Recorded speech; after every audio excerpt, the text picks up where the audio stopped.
آج لوگ کہتے ہیں مسلمان غریب ہے غریب ہے غریب. کہاں غریب ہے؟ میں نے تقریباً پوری دنیا دیکھی ہے. یورپ، افریقہ اور ہندوستان اور بہت سے ملک میں نے دورہ کیا. ہندوستان کے اندر میں گیا، مسلمانوں کا کھان پان، مسلمانوں کا لباس، مسلمانوں کا رہن سہن الحمدللہ یہ بہت اعلیٰ قسم کا ہے. میں نے غریب سے غریب مسلمانوں کا دیکھا. اگر وہاں ٹھیکرا رکھا ہوا ہے، جھوپڑا بھی رکھا ہوا ہے، تو وہ مسلمان کے گھر کے سامنے صفائی ہے اور گھر کے اندر ٹائلس لگے ہوئے ہیں.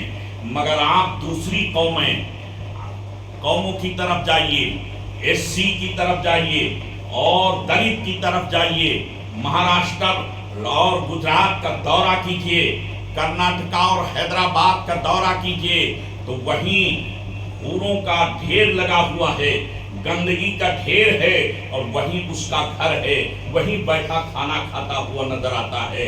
نہ پہننے کا لباس اس کے پاس بہتر ہے، نہ رہنے کی جگہ صاف صفائی ہے.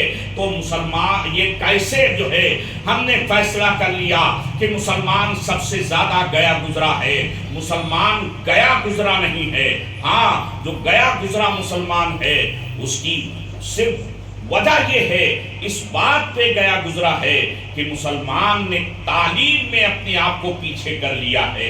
اور تعلیم میں جو پیچھے کیا ہے یہ مسلمان حکمرانوں کی دین ہے. یہ 750 سال تک مسلمانوں کی حکومت رہی. اس میں 2 بادشاہوں کو چھوڑ دیجئے.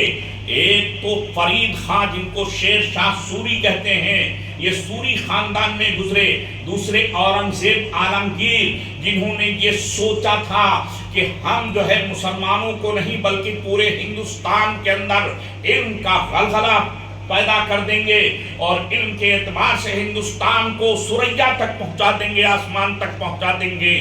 سب سے پہلے ہوئے زمین پر اگر ہندوستان کے اندر کسی حاکم نے آواز اٹھائی تو یہ آواز شیر شاہ سوری جن کو فرید خان کہتے ہیں انہوں نے یہ آواز اٹھائی تھی. ہر بچے کو تعلیم، ہر مکان کو راستہ اور پانی چاہیے، ہر فرد کو پانی. یہ تاریخ کے ورق پہ آپ دیکھ سکتے ہیں، تاریخ ہند کے اندر، آئین ہند کے اندر آپ بتائیے. اور جتنے روڈ آج 6 لائن یا 4 لائن بنے ہوئے ہیں وہ سب کے سب شیر شاہ سوری نے 4 سال کے اندر، کل 4 سال کے اندر بنوا کر کے کمپلیٹ کر دیا تھا.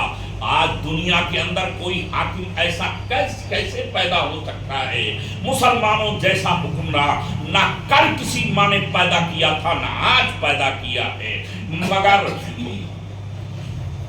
فرید خان یعنی شیر شاہ سوری کے سگے سالے نے دھوکہ دیا اور بابر کے ہاتھوں ان کو مروا دیا. 5 ہی سال میں ان کی جانشینی اور حکومت چلی گئی اور سارا کام کھیل بگڑ گیا.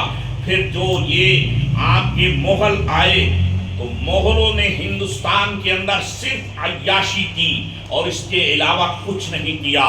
انہوں نے کچھ بھی نہیں کیا، اور اگر اس میں کسی نے کیا سوچا تو دو بادشاہوں نے، ایک تو حضرت اورنگزیب عالمگیر جو مجدد تھے اور دوسرے بادشاہ نے جو سوچا وہ حضرت بہادر شاہ ظفر تھے.